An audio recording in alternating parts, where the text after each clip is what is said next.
Hello everybody, welcome back to another video. Today I'm going to narrate a Korean drama series called Ghost Doctor. I hope you like my narration and please like, comment and subscribe. In order to avoid the overtaking, this guy's car swerves into the other direction and collides with a mud truck. In an instant, the car was knocked out, which seriously damaged the car. Fortunately, the man is wearing a seatbelt. He staggered out of the car and found another man lying in a wave of blood. As a doctor, he hurried over to check. "Hey, can you hear me?" He reached out just to check his pulse. His fingers passed through the injured person's neck. He's going to do a CPR on the wounded. He couldn't touch his body at all. The man was so frightened that he slammed on the ground. The paramedics also came. The man showed himself as a doctor. He then lets the emergency rescue to immediately prepare to apply first aid. The man's hand crosses the other man's body again, and the other party can't hear him at all. On the next second, another paramedic went straight to his body. He quickly ran to his car. When he looked over, he found himself crawling on the steering wheel, motionless. When he realized he might be dead, he was quickly taken to the hospital by ambulance. Intern Shu Jin immediately recognized him. At this time, the soul of Cha Young-min also got out of the car. He is the top surgeon at this hospital. He led the whole hospital by himself. His medical skills are superb and he's also very proud. The director of this hospital has to see his face. He followed the emergency team and drove into the hospital. No one here can see his appearance. He's like air. People pass through him. He was hit in the chest cavity, causing blood to build up in his heart. Surgery must be performed immediately, but the surgery calls go unanswered. It turns out the intern Gao Shenjo was on duty that day.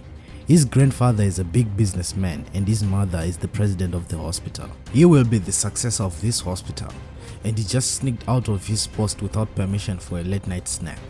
Seeing this scene now, his eyes are so open. By observing him, he quickly determined the location of the injury. Surgery must be done soon. Gao Shenjo was standing in the operating room, with his hands motionless. Cha Young-min next to him knows this cynical guy. Although theoretical knowledge is strong, he has no surgical experience at all, and other experienced doctors are not available. Cha Young-min dares not to give his life to him.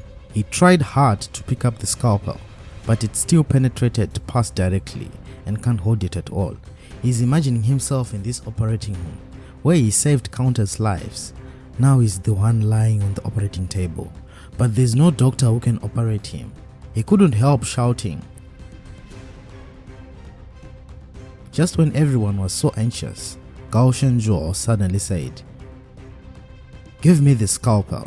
In the face of the section's chief's doubts about his ability, he said he couldn't watch Surgeon Cha die without doing anything. With the drop in blood pressure, Cha Young-min's life is at stake.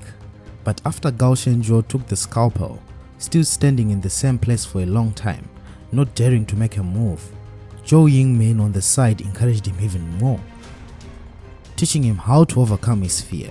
But no matter how loud he shouted, no one could hear.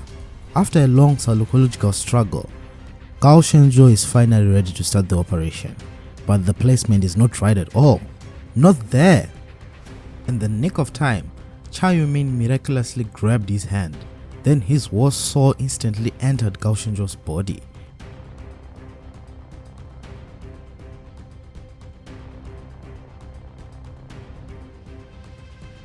He couldn't believe what was in front of him.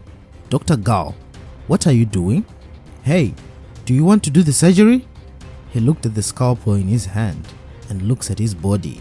He turns around to see himself in the glass. Cha Young-min knew that his soul was now attached to Gao Shenjo's body.